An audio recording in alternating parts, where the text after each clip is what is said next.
ठीक है। फार्मूला का सिंपल फार्मूला एक है, देखो इधर रमन, क्योंकि ये लोग पढ़ेंगे खाली तुम्हें को बता रहे हैं, ठीक है। तो ध्यान से देखना, अभी पहला फार्मूला बता रहे हैं, अब कुछ दिन में कल शायद फार्मूले की जितनी लिस्ट होती है फंक्शन की उसको हम लिखवा देंगे, ठीक है ना। अभी एक फार्मूला को आपको देखना है, सम। सम का मतलब होता है एडिशन। क्या होता है? टू एडिशन मतलब जोड़ना, मैथमेटिक्स में।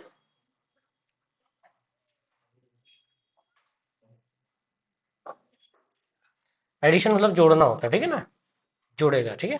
अब कोई भी दो नंबर जोड़ने हैं आपको, मान लो ये दे दिया 3, ये दे दिया 5, इन दोनों को जोड़ना है, तो आप कैसे जोड़ोगे? इक्वल लगा के ऐसे भी कर सकते हो, सम 3, 5। लेकिन ये 3, 5 जोड़ तो दिया, लेकिन अब यहाँ पे हम 3, 5 जो लिखे हैं इसको चेंज करें, 4 कर दिया और यहाँ पे 5 ही कर दिया मान लो, तो 4, 5, 9 होना चाहिए, तो यहाँ गलत आ रहा है, ठीक है ना। तो इस तरीके से सम कर सकते हैं, लेकिन इस तरीके से सम करेंगे लेकिन एक ही बार होगा। अब एक सम करने का तरीका एक और, इक्वल लगाओ, यहाँ सम लिखो, ब्रैकेट ओपन करो, और यहाँ पे 4 किस सेल एड्रेस, ये डी क्या है, डी एबीसीडी क्या होता है, कॉलम का नाम होता है, ठीक है ना। एबीसीडी ये कॉलम है, इसकी जो मैक्सिमम टोटल कॉलम एक वर्कशीट में कितनी है? हाँ? सही भैया बताएंगे कितनी कॉलम होती है एक्सेल शीट में, कितनी ऐसे ऐसे कॉलम जो होती है कितनी होती है? अरे मतलब ठीक है, याद हो तो बताओ, नहीं याद हो तो हम इसे हम लोग कितना याद है, मतलब कुछ याद? 10,000, हाँ बताओ। ए छुपे वाले भैया।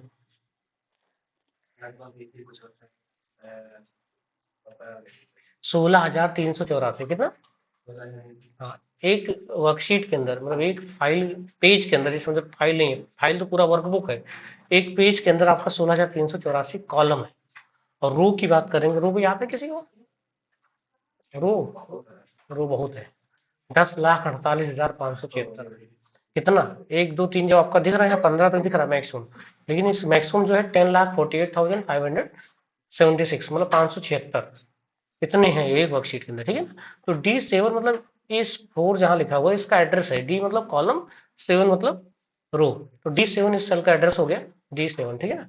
तो अब इस सेल के एड्रेस पे जो वैल्यू होगी वो सम होगा, 4 को नहीं सम कर रहा, उस सम उस पे जो उठाए मिलेगा उसको सम कर देगा। ऐसे यहाँ पे D8 इंट ब्रैकेट क्लोज करके इंटर कर दे रहे हैं। अब जैसे कि यहाँ पे हमें 3 और 5 लिखा था, हार्ड कोड किया था, लेकिन इस 3 और 5 हार्ड कोड करने के बाद यहाँ पे हम वैल्यू चेंज कर रहे हैं, तो ये वैल्यू बदल नहीं, लेकिन यहाँ बदलेगी। जो 4 और 5 जोड़ा यहाँ पे 9 आ गया, लेकिन अभी हम यहाँ पे 11 कर दें, तो यहाँ पे 11 कर देंगे तो 11 और 5 कितना होगा? 16 यहाँ पे आ जाएगा। तो ये एड्रेस देने का मतलब यही हुआ कि यहाँ पे जो वैल्यू चेंज करोगे ऑटोमेटिक यहाँ पे चेंज हो जाएगा। लेकिन इस तरीके से अगर आप सम करोगे, यहाँ पे जो वैल्यू है उस वैल्यू को यहाँ पे टाइप कर दो, तो आपका चेंज नहीं होगा, सम हो जाएगा, लेकिन फर्स्ट टाइम वाला जो सम होगा वही होगा। अगर आपको बदलना है तो यहाँ पे जाके वैल्यू बदलनी पड़ेगी, टाइप बदलना पड़ेगा। तो हम बस कहना चाह रहे हैं कि आप यहाँ पे फार्मूला लगा दो, और फार्मूला लगाने के बाद छोड़ दो। आपको अगर वैल्यू बदलनी है, चेंज करना है, तो यहाँ पे चेंज करते जाओगे, आपका बदलता जाएगा, ठीक है ना। तो एक तो सिंपल तरीका आपको सम करने का हमने ये बताया, ठीक है। कोई दिक्कत यहाँ तक? सम करने का ऐसे नोट कर लो इसको यहाँ पे।